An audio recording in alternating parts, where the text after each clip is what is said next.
Čaute lásky, moje meno je Mercy, ak niekto neviete, a ja vám dnes ukážem moju vlasovú rutinu a čo používam na vlasy, tak poďme na to. Predtým, ako si vlasy začnem natáčať, používam tepelnú ochranu od značky Gold a krásne vonia, je taká veľmi príjemná, parfumovaná a samozrejme proste bez tepelnej ochrany si nikdy nezačínam tepelne upravovať vlasy, pretože tie vlasy sa potom ničia, sú suché a naozaj to není OK.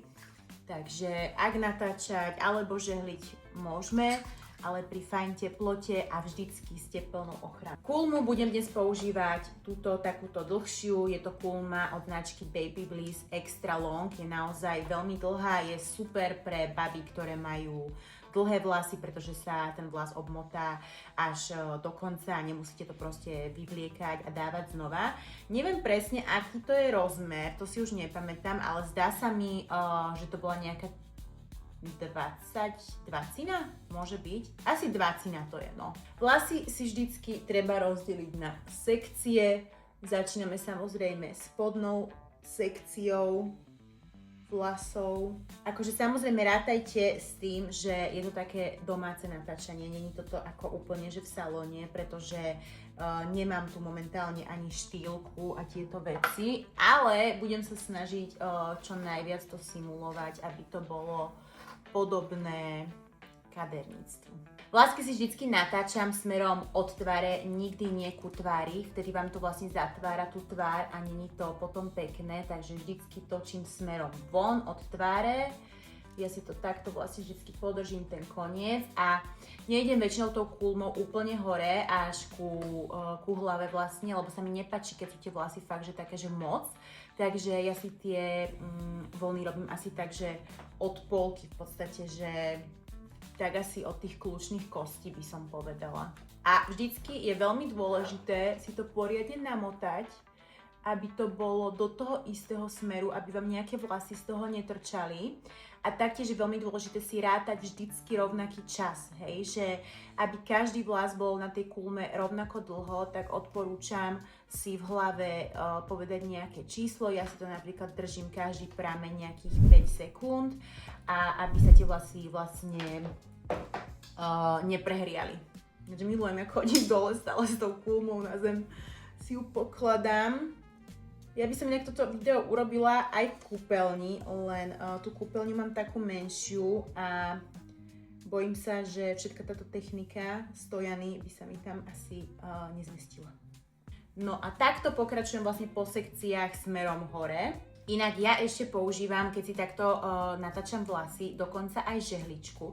A žehličku používam na také veci, keď tuto napríklad pri tvári mám také zvlnené vlasy, tak tie si ešte trošku prežehlím, aby ma to tam nerušilo v konečnom dôsledku, ale ja som taký, že detailista, takže toto si ešte zvyknem robiť aj tunak a cítim sa potom taká, že je to na 100%. Čo sa týka lakovania, ja si nezvyknem tie vlasy lakovať počas natáčania, lakujem si ich väčšinou až na konci, to si potom ukážeme a používam naozaj taký jemný lak, aby tie vlasy neboli tvrdé ako helma, ale aby boli skôr také ako keby vzdušné, v pohybe, proste také in motion, chápete čo myslím? Inak sranda je to, že strašne veľa ľudí sa ma pýtalo, že či mám napojené vlasy, hlavne akože po rúži, že či sú to moje vlasy a tak, a že ja keď som hovorila, že nemám tie vlasy napojené, že sú to moje, tak hrozne veľa ľudí mi proste neverilo, ale tak ja som taká, že keby ich mám nadpojené, tak prečo by som to proste nepovedala, takže tak a kľudne vám môžem aj dnes v tomto videu ukázať moje vlasy, ako keby zo spodu pri pokožke, že ja ich proste naozaj nadpojené nemám, takže to by bolo proste vidieť tie spoje, keby ich mám nadpojené. To je proste dobrá starostlivosť, odborná starostlivosť, to, že viem, čo robím a že naozaj používam kvalitné produkty. Proste kvalitné produkty sú základ.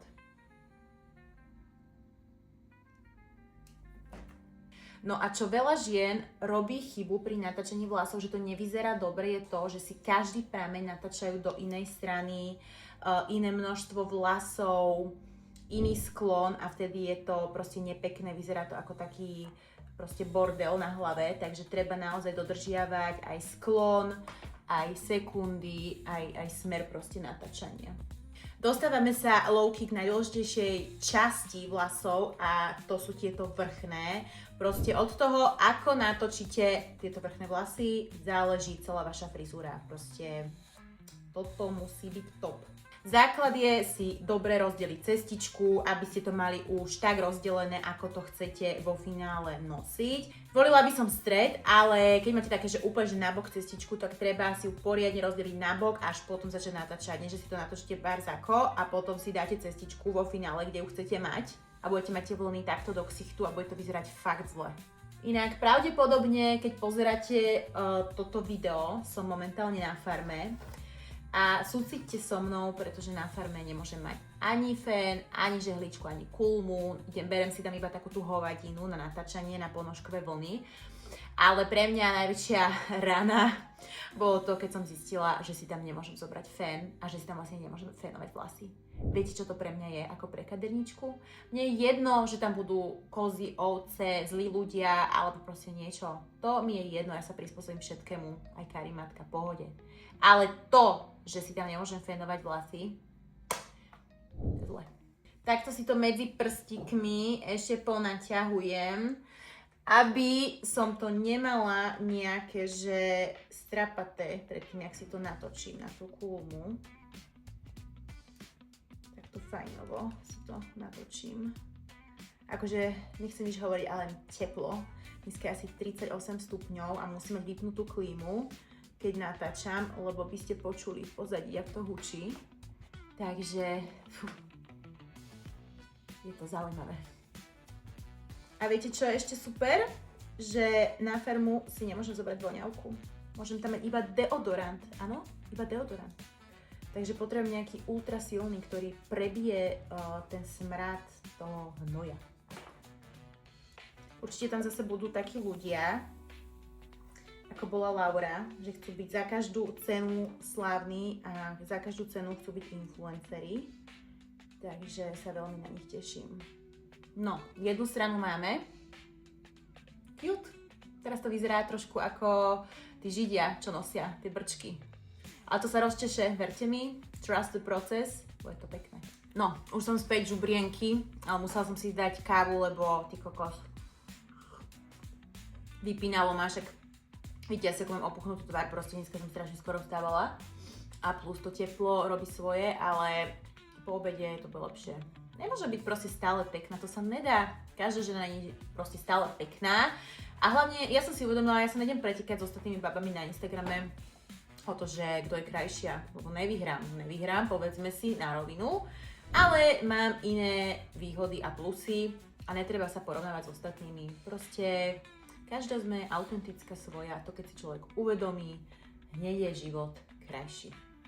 No, babulky, keď to máme hotové, tak nasledujú ďalšie kroky a to je to, že ja si dávam potom na konce olej peptidný od značky Gold. Všetky prípravky budete mať v popise pod videom, linky. Dúfam, že to moja kočka, ktorá mi striha videa, zvládne, keď tu nebudem. No a takto si to, ježiš. Ľudia, to tak voní, to proste, tento výrobok stojí za každé euro. Naozaj je to brutálne. Krásne, pozrite, ak sa mi leskujú tie vlasy. Halo? Vidíte ten lesk? To vám nič z DMky neurobí, takéto vlasy, jak toto. Sorry, not sorry. No, a keď sa mi to takto vstrebe, môžete stojiť do rúk, akože votreť ten zvyšok, milujem. Keď to máme vstrebané, tak si to rozčešem. Toto je ďalší dôležitý krok. Zase češem smerom dozadu, do objemu, hej. Vždycky, keď chceme objem, češeme smerom dozadu. A ja si to proste celé rozčešem. Tangle Teaser používam, najlepšia kefa na svete. Neničí, netrhá vlásky. Je to proste topka. Aha. Jaké vlasy? No a keď to máme, berem si lačík. Lačík používam od Goldu, pretrepeme, je to flexible. A hovorím, je to presne taký, aby sme mali vlasy in motion. Ja to takto dám. A Takto lakujeme dozadu.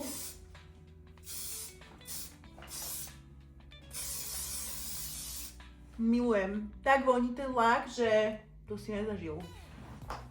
Toto, keď máme tento krok, ešte si trošku tú ofinku výtečne, tak ako posledný krok používam lesk v hmle od značky Senzus. Voní to banánovo, kokosovo, neviem ako, je to, že masakér. A ja si takto vytvorím hmlu.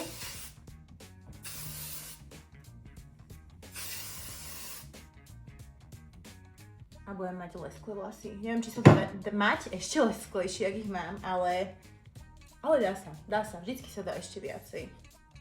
Teraz prichádza ten moment, kedy si pozrieme, čo som vytvorila.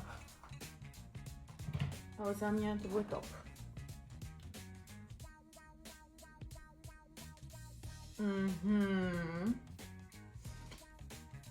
Akože halo? Čo hovoríte? Za mňa 10 z 10, objem je, lesk je, drží to a proste úplná Beyoncé, bitches. Takže, vlásky máme natočené, prejdeme ešte k druhej časti môjho vlogu o vlasoch a to je to, že vám ukážem, čím si ešte vlasy umývam. A tu teda moju starostlivosť a tým by som ukončila toto sedenie. Takže moje umývanie vláskov spočíva v tom, že používam proteínový šampón od Gold značky, krásne voní, je hutný a dodávam do tých vlasov proste pevnosť. Tie vlasy budú pevné a budú OG vlasy. A k tomu používam hydratačný kondicionérik, lebo nestačí len proteíny, potrebujeme aj hydratáciu, hlavne v lete, aby vlasy neboli suché, takže toto je moje FAU kombičko a vďaka tomuto mám také pekné vlasy. Potom po umytí používam Ten-in-One, tento sprejček mi padol, chudačík, ináč býva akože normálne, ale tento je taký. Ale tento Ten-in-One krásne voní, tepelná ochrana, pantenol na rozčesanie, proste ochrana pred slnkom, všetko. Tento sprej má všetko, takže toto odporúčam. A posledná vec, keď si idem robiť fúkanicu, tak tento blowout cream. Pred fúkanou dáš si to do vlhkých vlasov, tie vlasy sú lesklé, uhladené, nie sú krepovaté, krásne to voní, má to textúru, toto tiež potrebuješ. Takže babulky, toto je moja low-key výbava a proste takto ja žijem, takto sa starám o tieto vlasy. A keď chceš mať aj ty také, jak ja, tak musíš sa starať aj ty. Čaute!